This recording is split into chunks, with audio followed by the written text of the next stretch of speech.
शुरुआत करते हैं। ये वाकया है गुजरात की राजधानी अहमदाबाद का और तारीख है 4 जनवरी 2008।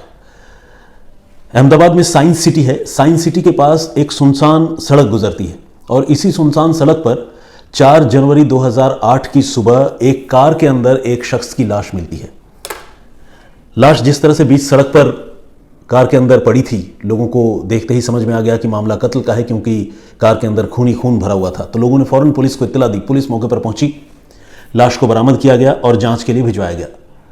पोस्टमार्टम हुआ तो पता चला कि जिस्म में 2 गोलियां लगी हैं और दोनों गोलियां बिल्कुल नज़दीक से, जिसे इंग्लिश में पॉइंट ब्लैंक रेंज कहते हैं, पॉइंट ब्लैंक रेंज से मारी गई है। पुलिस ने पोस्टमार्टम के अलावा भी पुलिस मामले की छानबीन कर रही थी। तो जो मरने वाला शख्स है उसकी पहचान संजय मिस्त्री के तौर पर हुई, जिनकी उम्र 31 साल थी। संजय मिस्त्री बेशक 31 साल के थे, लेकिन अहमदाबाद में ठीक ठाक उनका कारोबार था और एक संपन्न परिवार से आते थे। संजय मिस्त्री का यूं इस तरह से कोई कत्ल क्यों करेगा, उससे किसी की क्या दुश्मनी थी? पुलिस अब इन पहलुओं को खंगालने लगी, पता करने लगी। आमतौर पर ऐसी हत्या जो बिल्कुल टारगेटेड हो, पिन पॉइंट तरीके से अंजाम दी जाए, इस तरह की घटनाओं को देखकर यह तो साफ होता है कि कोई ऐसा ही हत्या करेगा जिसको उस शख्स की मौत से फायदा हो। तो ऐसे कत्ल के पीछे आमतौर पर प्रॉपर्टी या बिजनेस राइवलरी जैसी चीजें होती हैं। तो पुलिस ने इन चीजों को एक्सप्लोर करने और इनके बारे में पता करने की शुरुआत की। पुलिस ने सबसे पहले घर के लोगों से बातचीत की। संजय के बड़े भाई भरत से लंबी पूछताछ हुई, लेकिन तमाम पूछताछ करने के बावजूद पुलिस को जो है भरत पर कोई शक नहीं हुआ, क्योंकि भरत जो कुछ बता रहे थे वो बिल्कुल सही बता रहे थे। उनका रिलेशन भी संजय के साथ सो था, कोई बुरा नहीं था। और भरत अपना जो प्रेजेंस बता रहे थे घटना वाले दिन या घटना से पहले, वो सारी चीज़ें बिल्कुल कॉपी बुक तरीके से पुलिस ने वेरीफाई किया, तो वो चीज़ें मिल रही थी। कहने का मतलब भरत झूठ नहीं बोल रहे थे। पुलिस ने उनको क्रॉस कर दिया, मतलब निकाल दिया अपने शक के दायरे से। इनका बिजनेस पार्टनर संजय मिस्त्री का पारस, पुलिस ने उनसे पूछताछ की और पारस से भी पूछताछ करके पुलिस कन्विंस्ड हो गई कि पारस का भी इस मर्डर में कोई रोल नहीं है। उनका नाम भी पुलिस ने क्रॉस कर दिया। इसके अलावा बिजनेस राइवल जो हैं उनसे पुलिस ने पूछताछ की। कई ऐसे लोग थे जिनसे कामकाज को लेकर जो है तनातनी या जिसे आप कहते हैं रस्साकशी चलती रहती थी। बिजनेस में ऐसा होता है, लेकिन ऐसे किसी भी आदमी पर पुलिस को बहुत ज़्यादा शक नहीं हुआ और जितने लोगों से पुलिस ने पूछताछ की उतने लोगों को पुलिस फिल्टर करती गई, अलग करती गई। आखिर में बची भावना। ये लड़की जो है संजय मिस्त्री की गर्लफ्रेंड थी। तो कहीं ऐसा तो नहीं कि रिलेशन ओरिएंटेड किसी क्राइम की वजह से, मतलब इशू की वजह से ये हत्या हुई। पुलिस ने इस पहलू को भी एक्सप्लोर करने का फैसला किया। भावना से लंबी पूछताछ की, लेकिन भावना की भी कोई दुर्भावना जो है वो सामने नहीं आई। संजय मिस्त्री के बारे में पुलिस ने और जानकारी जुटाना शुरू किया। 31 साल उनकी उम्र थी। वो जो है हैप्पीली मैरिड थे, 3 बच्चे भी थे उनको। लेकिन इतना सब कुछ होने के बाद भी जो है, इतनी जानकारी जुटाने के बाद भी पुलिस को उनके दुश्मनों के बारे में और कत्ल के मोटिव के बारे में पता नहीं चल रहा था। तकरीबन 10 से 12 दिन गुजर गए और 10-12 दिन गुजरने के बाद फाइनली पुलिस को संजय मिस्त्री के बारे में एक और जानकारी मिली, और ये जानकारी एक चौंकाने वाली जानकारी थी। पुलिस को ये पता चला कि हैप्पीली मैरिड होने के बावजूद संजय मिस्त्री की न सिर्फ एक बल्कि कई गर्लफ्रेंड थी। इनमें एक भावना से तो पुलिस पूछताछ कर ही चुकी थी, और अब जो पुलिस के रडार पर थी उस लड़की का नाम था चेतना उपाध्याय। तो पुलिस ने चेतना उपाध्याय के बारे में पुलिस को पता चला, और पुलिस ने जब जानकारी जुटाई तो पुलिस को यह भी मालूम हुआ कि ये जो चेतना है, इसकी संजय मिस्त्री से सिर्फ दोस्ती या मुलाकात ही नहीं थी, बल्कि संजय ने चुपके से चेतना से शादी भी कर रखी थी। यानी एक फैमिली, एक परिवार, बीवी बच्चों के होते हुए भी उसने चेतना से शादी की थी।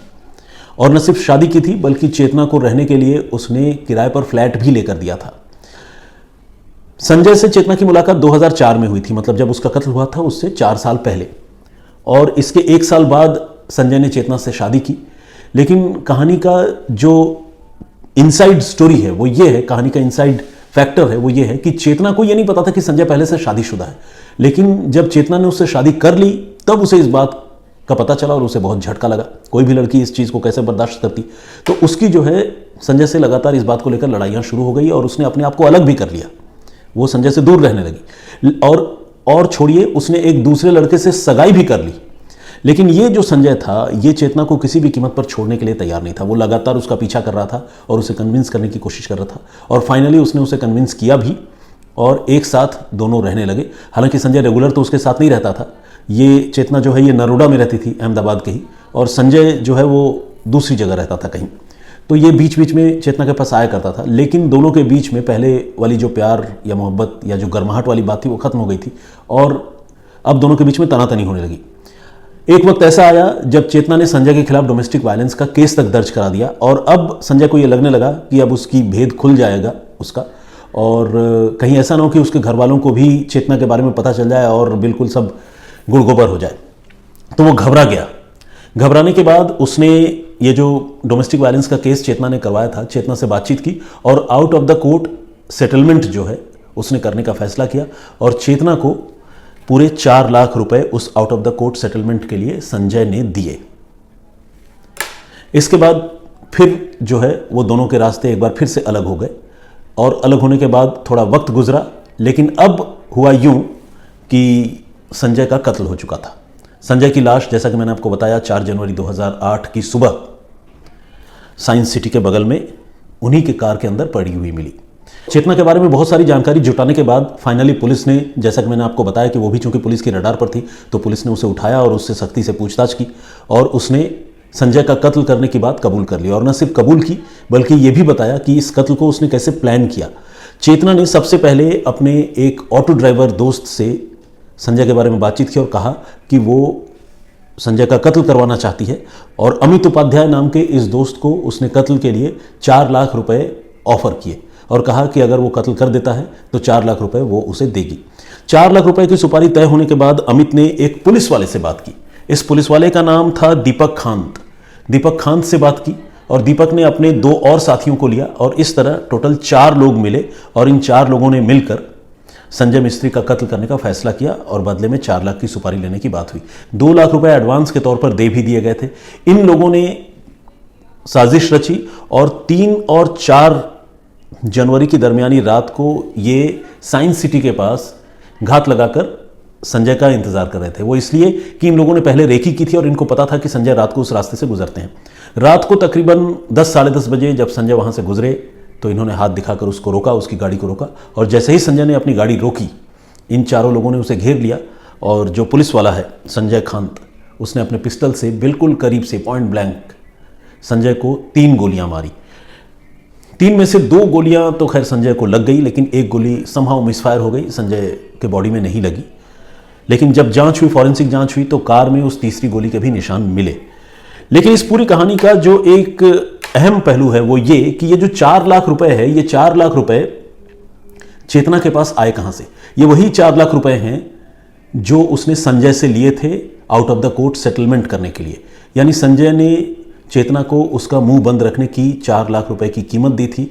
और सितम देखिए कि चेतना इतनी खुंदक में थी, इतनी गुस्से में थी संजय को लेकर, कि उसने संजय पर जो है हमला कर दिया, और वही 4 लाख रुपए उसने सुपारी के तौर पर अपने जो किलर्स थे उसको दिए, और फाइनली संजय की हत्या करवा दी। तो खामोश रहने की जो कीमत थी, उसी कीमत से उसने उसी आदमी को खामोश करा दिया, चुप करा दिया, जिस आदमी ने ये कीमत अदा की थी। तो आज क्राइम की जो कहानी है वो यही है।